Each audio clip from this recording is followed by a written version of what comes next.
Hello everyone, आपका स्वागत है एक बार फिर से। बच्चों, ये है हमारी क्लास 6 की बुक, साइंस की बुक का चैप्टर नंबर 3 और उसका भी पार्ट नंबर 3।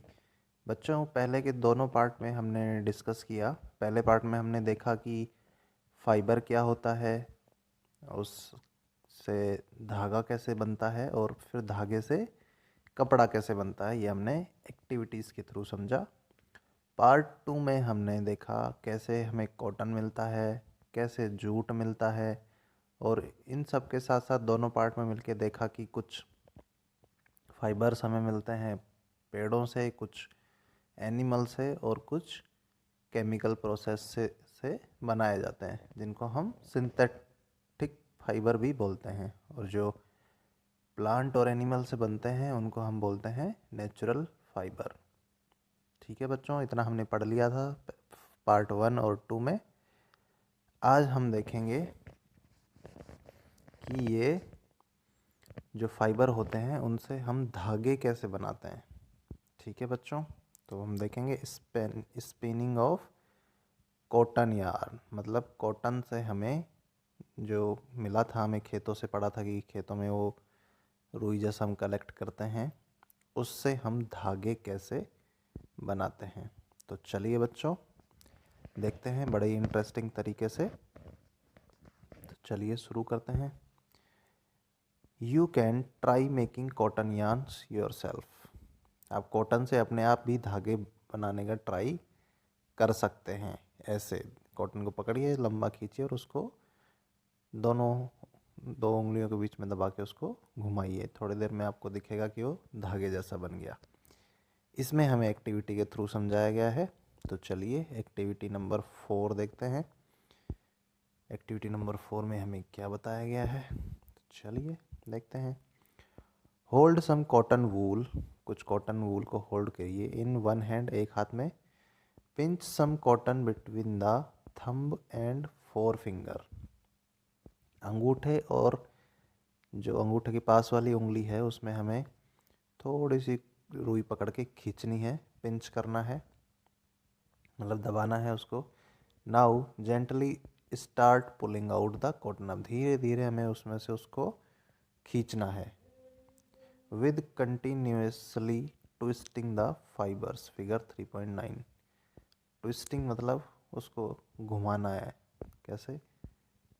ऐसे घुमा सकते हैं या फिर ऐसे घुमा सकते हैं। एक हाथ से हमने होल्ड किया हुआ है टाइट, धीरे धीरे हम इसको बाहर की तरफ खींच रहे हैं और ऐसे घुमा रहे हैं। ठीक है बच्चों, तो आगे पढ़ते हैं। आगे हमें दिया गया है, are you able to make a yarn. क्या आप एक धागा बनाने में, क्या आप एक धागा बना पाए? The process of making yarn from fibres is called spinning. ये बच्चों इंपॉर्टेंट है, ये आपको याद भी रखना है और अपनी नोटबुक में नोट कर लेना है कि स्पिनिंग क्या होता है। स्पिनिंग होता है बच्चों द वो प्रोसेस जिससे हम फाइबर्स से यार्न बनाते हैं। मतलब जो फाइबर्स थे हमारे पास छोटे छोटे, उससे हमने एक धागा बना देते हैं। ठीक है बच्चों, उसी को हम बोलते हैं स्पिनिंग। तो ये आपको नोट कर लेना है। In this process fibres from a mass of cotton wool are drawn out and twisted. इस प्रोसेस में क्या किया जाता है, देखिए लिखा हुआ है, fibres from a mass of cotton wool. जो खूब सारा कॉटन होता है उसमें से फाइबर्स बाहर लिए जाते हैं और ट्विस्ट किए जाते हैं, जैसे हमने यहाँ पे पढ़ा अभी कि कैसे हम यार्न बना सकते हैं। ये एक मैनुअल प्रोसेस था, इसके लिए मशीन्स भी यूज़ होती हैं। चलिए आगे बढ़ते हैं। This brings the fibres together to form a yarn. जो अलग अलग टुकड़े टुकड़े टुकड़े जो छोटे छोटे छोटे छोटे फाइबर होते हैं, ऐसा करने से वो सब एक जगह आ जाते हैं और एक धागा बन जाता है।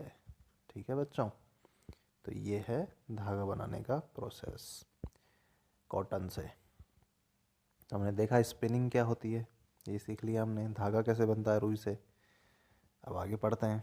A simple device used for spinning is a hand spindle. ठीक है, ऑल्सो कॉल्ड टकली। यह बड़ा है ना इंटरेस्टिंग। जो इस प्रोसेस के लिए यूज़ की जाती है स्पिनिंग के लिए, उसको हम हैंड स्पिंडल, स्पिंडल आप एक तरह से बोल सकते हैं चरखे को, सॉरी चरखा नहीं, एक रोड यहाँ पे हमें डायग्राम में भी दिया हुआ है। ये है हमारी हैंड स्पिंडल। ठीक है, इसको यूज़ कैसे करते हैं आगे पढ़ते हैं। इसको हम टकली भी बोलते हैं लोकल लैंग्वेज में, या हिंदी में, या फिर कैसे भी आप समझ सकते हैं। टकली भी, टकली के नाम से भी इसको जाना जाता है। क्या काम आती है? स्पिनिंग के काम आती है। स्पिनिंग क्या होती है? स्पिनिंग होती है प्रोसेस जिससे हम फाइबर से धागे बना पाते हैं, यार्न बना पाते हैं। ठीक है बच्चों। Another hand operated device used for spinning is चरखा। चरखा भी एक ऐसी डिवाइस है जो हाथ से यूज़ की जाती है और वो स्पिनिंग के काम आती है। ठीक है, उसका भी डायग्राम हमें दिया है आगे। तो ये तो हो गई हमारी हैंड स्पिंडल, और ये है हमारा चरखा। ठीक है बच्चों, ये है हमारा चरखा। तो चलिए आगे सीखते हैं। Use of charkhas was popularised by Mahatma Gandhi. चरखे का जो यूज था वो महात्मा गांधी द्वारा बहुत प्रसिद्ध किया गया as part of the independence movement. जो उन्होंने स्वतंत्रता का मूवमेंट चलाया था, स्वतंत्रता का अभियान चलाया था, उस प्रोसेस में, उस दौरान चरखा एक उसका हिस्सा था उस अभियान का, इसीलिए उस टाइम ये काफ़ी फेमस हो गया था। ठीक है। ही एनकरेज्ड पीपुल टू वियर ए, उन्होंने लोगों को प्रोत्साहित किया, एनकरेज मतलब प्रोत्साहित, टू वियर मतलब पहनने के लिए, clothes made of home Spain yarn, ऐसे कपड़े जो कि घर में स्पिनिंग द्वारा बनाए गए धागों से बने हों, टर्म्ड एज खादी, जिसको क्या नाम दिया गया है? खादी। मतलब खादी के कपड़े, आज भी आप सुनते होंगे खादी के कपड़े। तो उस टाइम खादी उसको कहा गया था जो कि घर पे ही स्पिन करके धागे बनाए गए और उन धागों से ही कपड़ा बनाया गया हो, उसको हम खादी कहते थे।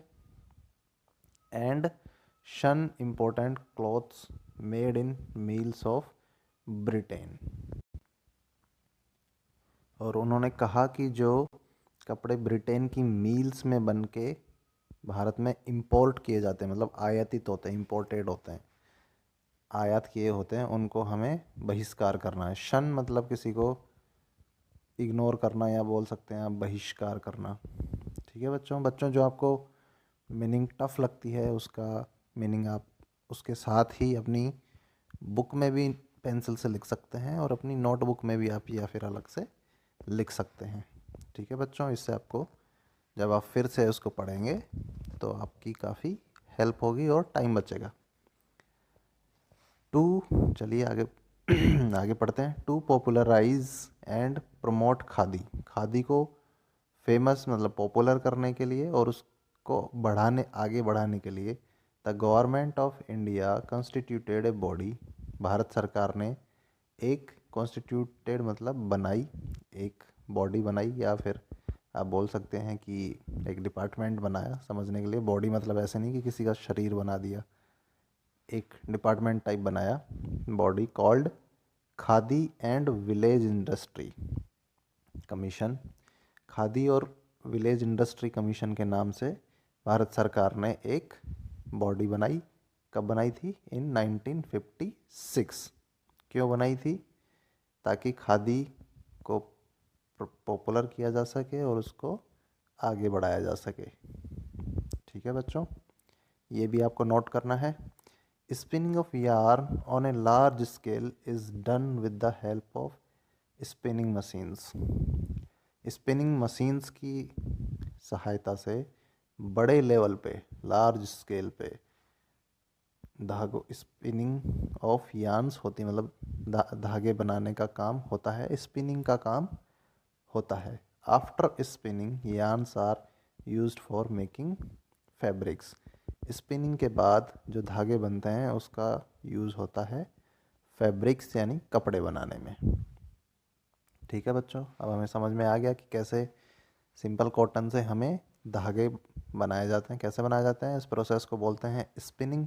और स्पिनिंग के लिए हम क्या यूज़ करते हैं, ये यूज़ करते हैं, इसको टकली बोलते हैं या फिर हैंड स्पिंडल भी बोलते हैं, या फिर यूज़ करते हैं हम चरखा। चरखे के बारे में थोड़ा सा जाना कि गांधी जी के स्वतंत्रता अभियान का ये हिस्सा था, उस टाइम ये काफ़ी प्रसिद्ध हुआ। और भारत सरकार ने खादी के प्रमोशन के लिए खादी और विलेज इंडस्ट्रीज़ कमीशन के नाम से एक बॉडी बनाई 1956 में। अब हमारा धागा बनकर तैयार है। तो बच्चों अब हम सीखेंगे कि धागे से कैसे कपड़ा बनाया जाता है।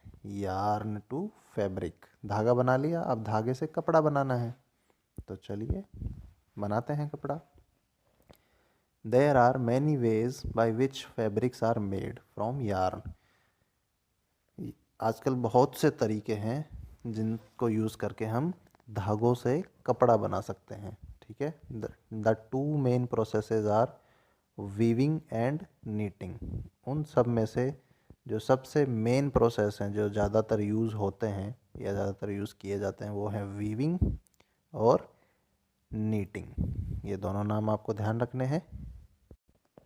वीविंग और नीटिंग का मतलब आप अभी के लिए समझ सकते हैं कि ये बुनाई के ही दो अलग अलग तरीके हैं। दोनों का मतलब बुनाई करना ही होता है, धागों से कैसे कपड़ा बनाते हैं, बस इसमें थोड़ा सा तरीका अलग होता है। बनता कपड़ा ही है, इसका तरीका अलग है। तो हम आगे पढ़ेंगे। तो पहले हम पढ़ेंगे वीविंग कि वीविंग में क्या होता है, उसके बाद हम नीटिंग देखेंगे। ठीक है, तो चलिए बच्चों, मुझे उम्मीद है कि आप इम्पोर्टेंट पॉइंट्स नोट कर रहे हैं। बीच बीच में मैं बता देता हूँ, लेकिन जो आपको लगे कि हाँ मुझे नोट कर लेना चाहिए, वो आपको नोट कर लेना चाहिए नोटबुक में। ठीक है। In activity 2 you might have noticed that a fabric is made up of two sets of yarn arranged together. Activity 2 जब हमने की थी, अगर आपको याद हो तो, एक्टिविटी 2 में हमने क्या किया था, एक्टिविटी 2 में हमने किया था कि एक कपड़ा लिया था, उसके एक कोने से हमने धागा खींच के निकाला था। याद है बच्चों? फिर आपने धागे को एक तरफ से दबाया था, उस पर नाखूने से चलाया था। ध्यान नहीं है, कोई दिक्कत नहीं है, बस मैंने समरी बता दी है। अगर आपको अच्छे से जानना है तो आप उसका पार्ट 1 देख सकते हैं इस चैप्टर का। ठीक है, तो चलो बच्चों आगे देखते हैं। You might have noticed that a fabric is made up of, उस एक्टिविटी में आपने नोटिस किया होगा कि जो फैब्रिक था यानी जो कपड़ा था वो बना हुआ था टू सेट्स ऑफ यार्न्स, धागों के दो सेट। मतलब दो सेट कैसे, एक ऐसे अरेंज था और एक ऐसे अरेंज था। हाँ हमने देखा था, और आप देख सकते हैं, किसी भी कपड़े को ध्यान से देखेंगे तो आपको ऐसा नज़र आ जाएगा। ज़रा पास से देख सकते हैं आप, अभी भी कुछ भी आपने पहना, शर्ट पहनी है, टी शर्ट पहनी है, तकिया है, आपकी बेड शीट है, उसको आप ध्यान से पास से देखेंगे तो आपको ऐसा ही कुछ अरेंजमेंट दिखाई देगा। ठीक है, अरेंज्ड टुगेदर। ठीक है, साथ साथ जो अरेंज है। The process of arranging two sets of yarn together, इन दो यार्न को एक साथ अरेंज करने का मतलब, अरेंज मतलब व्यवस्थित करने का जो प्रोसेस है उसी को हम वीविंग बोलते हैं। ठीक है बच्चों, ये ही है हमारी वीविंग। वीविंग क्या है, तो आपको ये लिखना है, धागों के दो सेट्स को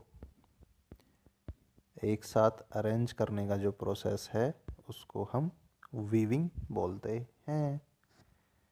late us try to weave some paper strips. चलिए हम कुछ पेपर स्ट्रिप्स को बुनने का ट्राई करते हैं। अब हम एक्टिविटी 5 के थ्रू समझेंगे कि वीविंग एक्चुअली होती कैसे है। ठीक है बच्चों, तो चलिए पढ़ते हैं। Take 2 sheets of paper of different colour. हमें दो अलग अलग कलर की पेपर शीट्स लेनी है, कुछ भी ले सकते हैं आप अपने हिसाब से। ठीक है, cut square pieces of length and width equal to 30 cm। 30 centimetre के अब हमें स्क्वायर कटिंग करनी है पेपर की, मतलब विड्थ और लेंथ जिसकी 30 हो। ये 30 सेंटीमीटर और ये 30 सेंटीमीटर, तो ये हो गया स्क्वायर। ऐसे ही हमें 30 सेंटीमीटर वाले स्क्वायर में पेपर को काटना है दोनों शीट से, ठीक है। Now fold both the sheets into half. अब दोनों शीट्स को आधा आधा मोड़ना है। नेक्स्ट पेज पे डायग्राम भी दिया है, देखते हैं कैसे देखेंगे अभी एक सेकंड में। On one sheet draw lines as shown in the figure 3.12a, ठीक है।